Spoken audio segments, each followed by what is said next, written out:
Thank you very much. Hey, it's Coffin is Alive. Welcome to the show. This is the 1-year anniversary show of my channel. 1 year ago today, I posted my first comic book review, Blood Hunt #1. It's been a really fun year looking at all these different comics. Go check out this video. Go check out all my videos if you haven't yet. Please subscribe. I do post daily comic book reviews. But again, this is my 1-year anniversary show. I didn't really know what to do here. Just wanted to do what I usually do and have some fun looking at some comics here. So today I'm going to be focusing on Batman #159. This is Hush 2. This is actually the second part of Hush 2. I did a review of the first issue already. I got the foil variant covers here, the foil virgin variants by DC. Generally not as big a DC fan as I am of Marvel, so when I tend to pick up DC comics, I do like to pick up some special collector's editions or foils or something like this. So I might try and pick up all the foils for this Hush 2. That would be awesome if I could find all of them. So I already did a review of the first issue, so please check that out if you haven't. And along with the first issue, they gave me a free ashcan preview of this issue that we're about to look at now. So,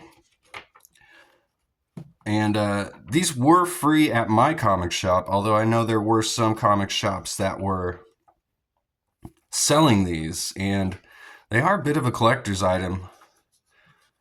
Some really nice inks in here. I actually think I prefer a lot of this stuff without the colors in it. I think it looks even better. But we'll get into it here. I'll kind of pull the ashcan out, I think, a few times, and we'll maybe compare a few of these pages. But again, I got this foil edition here. I love the foils that have made a comeback recently. And we got Jim Lee, of course, doing the artwork here. Scott Williams doing the inks. We got Jeph Loeb writing this issue, this series.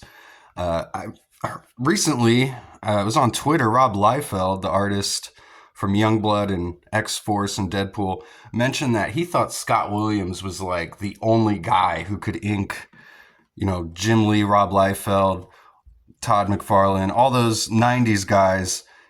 He was saying he felt like Scott Williams was like the only guy who's come along that could really ink their stuff to their satisfaction. So we got this classic team here of Jim Lee and Scott Williams doing all the artwork. Alex Sinclair also doing the colors. He does a good job on here. I really love this cover. Some really great stuff by Jim Lee here. We got Red Hood, Jason Todd. He's got Joker and Batman at his feet, which is basically kind of is what happens in this book here. I love the blood making the hush down here on the bottom. If you can see that. Didn't even notice that at first, but some great stuff. We start off in Park Row, or also known as Crime Alley. And of course, we get some flashbacks to Bruce. I feel like this whole first part of the story is not very interesting. You know, this is obviously stuff we all already know. Batman being taken in by this Dr. Leslie, and after his parents get murdered, and she's able to help him. And now Batman, he's got the Joker, and he's trying to save the Joker's life here. So he brings him to her. And I do like these kind of like watercolor panels here as we're like looking in the memories of Bruce here. We've got those here in the ashcan as well. You can kind of see how he pencils in Bruce here, looking down at the flowers he left for his mother. But I just love all the little detail and all the little like flyers and stuff stuck to her wall. And just the contrast and styles between these two panels and these two panels. So much, you know, more line work and everything going on, as opposed to just the rounded, and, you know, there's no small lines here at all in these, except for just like Bruce. Just really well done. I really like that page a lot. We get Joker here. He's being laid out on this gurney. A very fit looking Joker. Everybody in this book looks like they spent 3 to 4 days a week in the gym. This panel here too looks a lot better in the ash can. I don't know what they did with the inking or the colors or whatever, but you can actually see the line work on the ash can here.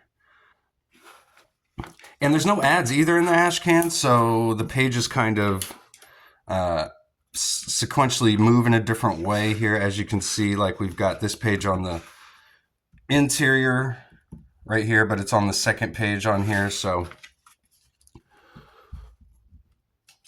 Joker starts to wake up.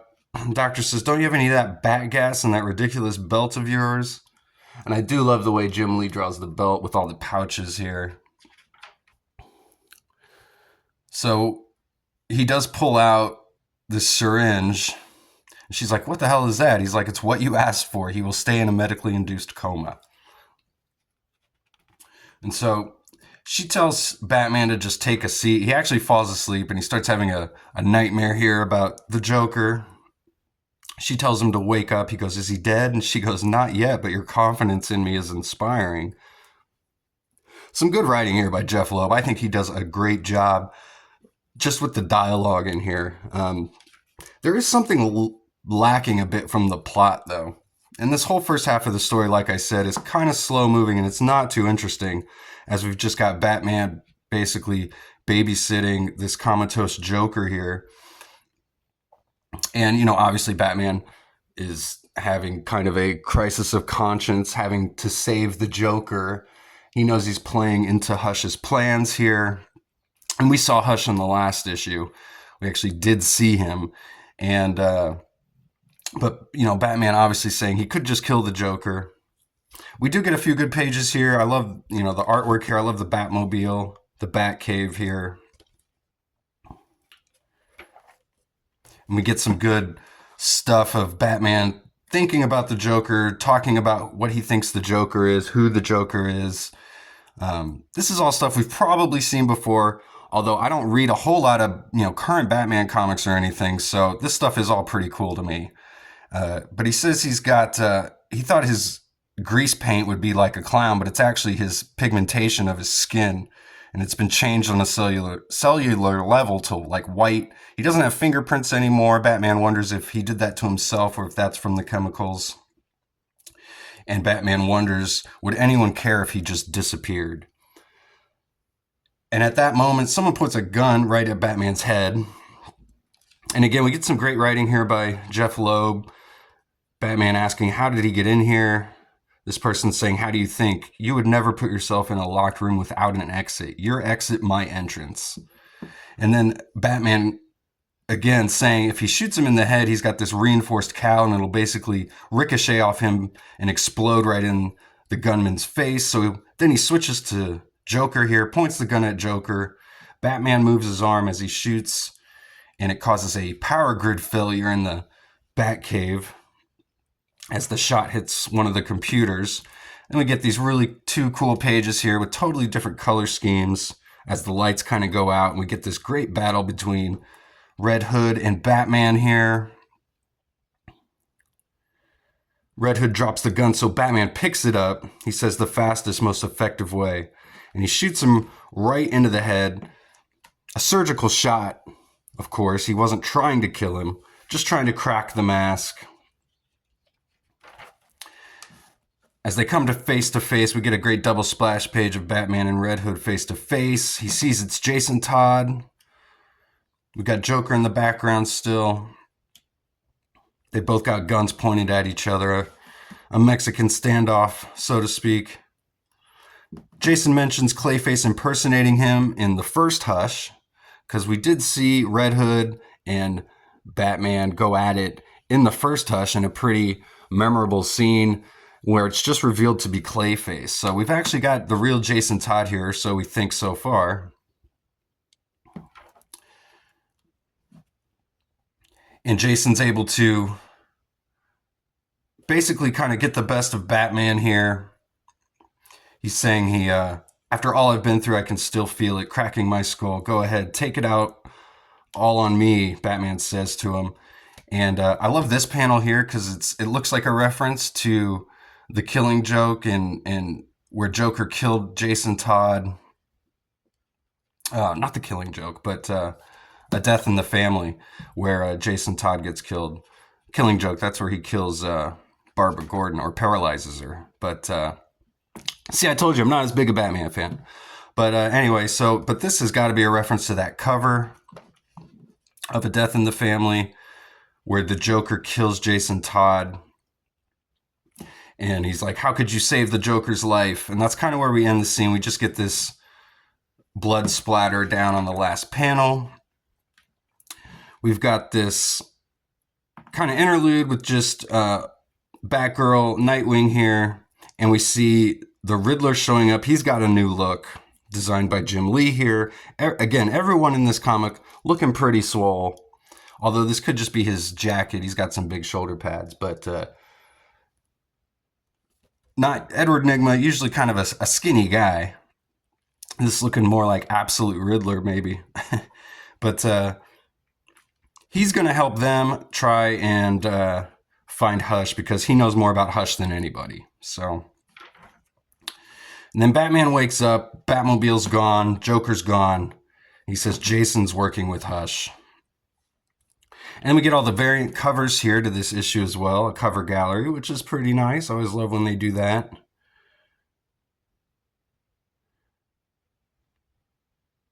I got the Jim Lee foil variant cover, obviously. And then there's also a preview for Batgirl number 7 here, and also a preview for the Summer of Superman special, which is got some artwork by Jorge Jimenez. And Dan Slott is the writer here. So I like that DC's putting previews at the end of their books. That's always fun.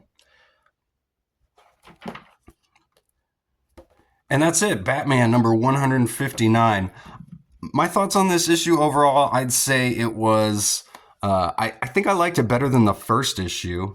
I thought, again, the first half was a little boring. I did love the confrontation between Jason Todd and Batman there at the end.